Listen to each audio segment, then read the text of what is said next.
जय माता दी दोस्तों, आज इस वीडियो में बात करेंगे कि आषाढ़ गुप्त नवरात्रि साल 2026 में कब शुरू होगी और कब समाप्त होगी। कलश स्थापना करने का शुभ मुहूर्त क्या रहेगा, दुर्गा अष्टमी व नवमी का पर्व कब मनाया जाएगा, संधि पूजा किस दिन है और आषाढ़ गुप्त नवरात्रि व्रत का पारण कब किया जाएगा। साथ ही आपको एक इच्छा पूर्ति उपाय भी बताएंगे जिसे करके आप अपनी मनोकामना को पूरा कर सकते हैं। तो इन सभी विषयों की आपको यहाँ डिटेल में जानकारी प्राप्त होगी। लेकिन वीडियो शुरू करने से पहले आपसे निवेदन है कि यदि वीडियो आपको थोड़ा सा भी अच्छा लगे तो कृपया एक बार लाइक अवश्य कर दीजिएगा और मनोकामना पूर्ति के लिए कमेंट बॉक्स में अवश्य लिखिएगा जय माता दी। तो चलिए बात करते हैं आषाढ़ गुप्त नवरात्रि की। दोस्तों, साल में 4 नवरात्रि होती हैं, जिनमें से 2 गुप्त नवरात्रि और 2 प्रकट नवरात्रि होते हैं। आषाढ़ महीने में पड़ने वाली नवरात्रि को आषाढ़ गुप्त नवरात्रि कहते हैं। आषाढ़ गुप्त नवरात्रि को गुप्त साधना और विद्याओं की सिद्धि के लिए बहुत ही महत्वपूर्ण माना जाता है। आपको बता दें कि गुप्त नवरात्रि में गुप्त तरीके से देवी दुर्गा के 10 अलौकिक स्वरूप यानी 10 महाविद्याओं की उपासना की जाती है। इस नवरात्रि में सिद्धियां प्राप्त करने के लिए तांत्रिक क्रियाएं की जाती हैं, लेकिन गृहस्थ जीवन वालों को गुप्त नवरात्रि में देवी की सामान्य पूजा ही करनी चाहिए। आपको बता दें कि गुप्त नवरात्रि की पूजा के 9 दिनों में मां दुर्गा के 9 स्वरूपों के साथ साथ 10 महाविद्याओं की भी पूजा की जाती है। ये 10 महाविद्याएं हैं मां काली, तारा देवी, त्रिपुर सुंदरी, भुवनेश्वरी, छिन्नमस्ता, त्रिपुर भैरवी, धूमावती, बगलामुखी, मातंगी और कमला देवी है। दोस्तों, हिंदू कैलेंडर के अनुसार आषाढ़ माह के शुक्ल पक्ष की प्रतिपदा तिथि से लेकर नवमी तिथि तक आषाढ़ गुप्त नवरात्रि चलती है।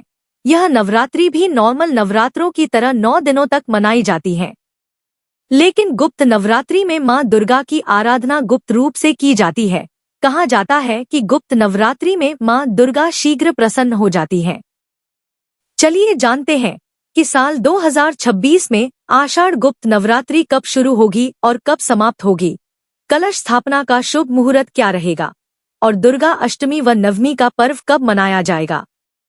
दोस्तों, साल 2026 में आषाढ़ गुप्त नवरात्रि की शुरुआत 15 जुलाई 2026 दिन बुधवार को होगी और आषाढ़ गुप्त नवरात्रि की समाप्ति 23 जुलाई 2026 दिन गुरुवार को होगी और प्रतिपदा तिथि की शुरुआत 14 जुलाई 2026 की दोपहर 3:12 पर हो जाएगी और प्रतिपदा तिथि की समाप्ति 15 जुलाई 2026 की सुबह 11:50 पर होगी और कलश स्थापना का शुभ मुहूर्त सुबह 5:33 से लेकर सुबह 10:09 तक रहेगा।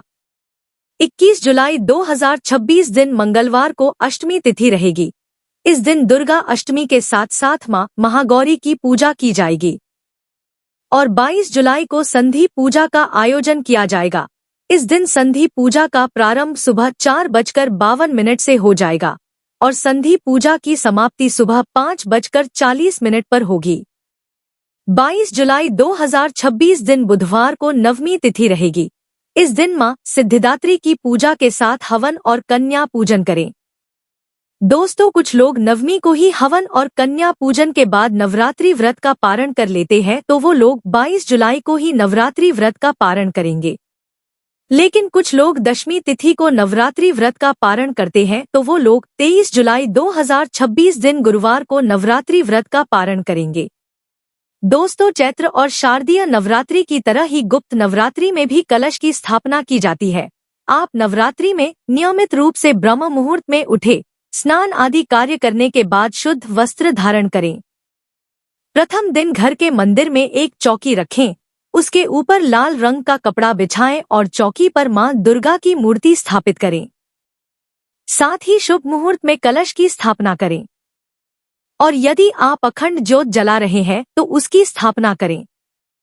मां के सामने घी का दीपक जलाएं। माता रानी को फल फूल सिंदूर मिठाई और अक्षत अर्पित करें। गुप्त नवरात्रि में मां दुर्गा को भोग में आप लौंग और बताशा चढ़ाएं।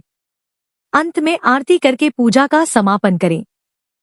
दोस्तों, नवरात्रि के 9 दिनों तक सुबह और शाम यानी दोनों समय पूजा आरती और भोग लगाना चाहिए।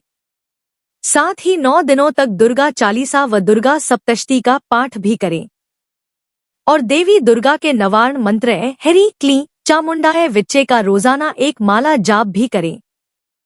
फिर इसके बाद अष्टमी व नवमी के दिन हवन व कन्या पूजन का आयोजन करने के बाद आप गुप्त नवरात्रि के व्रत का पारण करें। चलिए जानते हैं आषाढ़ गुप्त नवरात्रि में किए जाने वाले अचूक उपाय। दोस्तों, गुप्त नवरात्रि की पूजा के समय मां दुर्गा के चरणों में किसी भी रंग का कमल का फूल अर्पित करने से मनोकामना पूर्ण होती है और गुप्त नवरात्रि में मां दुर्गा को हर रोज 7 लौंग चढ़ाने से घर व व्यापार में नेगेटिव एनर्जी का प्रभाव नहीं होता है। और अगर आप आर्थिक संकट से जूझ रहे हैं तो गुप्त नवरात्र में लाल कपड़े में अक्षत और कुछ कौड़ी बांधकर घर की तिजोरी में रख दें। फिर व्रत के आखिरी दिन घर में कहीं दबा दें। ऐसा करने से कभी भी धन की कमी नहीं रहेगी। इसके अलावा विवाह में आ रही सारी अड़चनें दूर करने के लिए माता पार्वती को 7, 9 या 11 हल्दी की गांठें अर्पित करें। यदि आपके घर में नेगेटिविटी ज्यादा है तो फिटकरी को काले कपड़े में बांधकर घर के मेन गेट के पास बांधने से धन का आगमन होगा और नेगेटिव एनर्जी का प्रभाव खत्म होगा। दोस्तों, गुप्त नवरात्रि में पीपल के पत्ते पर राम लिखें और उस पर कुछ मीठा रखकर हनुमान मंदिर में चढ़ाएं। इससे धन लाभ होगा। तो दोस्तों, यह जानकारी आपको अच्छी लगी तो कमेंट में जय माता दी जरूर लिखें। वीडियो थोड़ा भी अच्छा लगा हो तो कृपया वीडियो को लाइक अवश्य करें, शेयर करें और साथ ही साथ हमारे चैनल को सब्सक्राइब करें। धन्यवाद।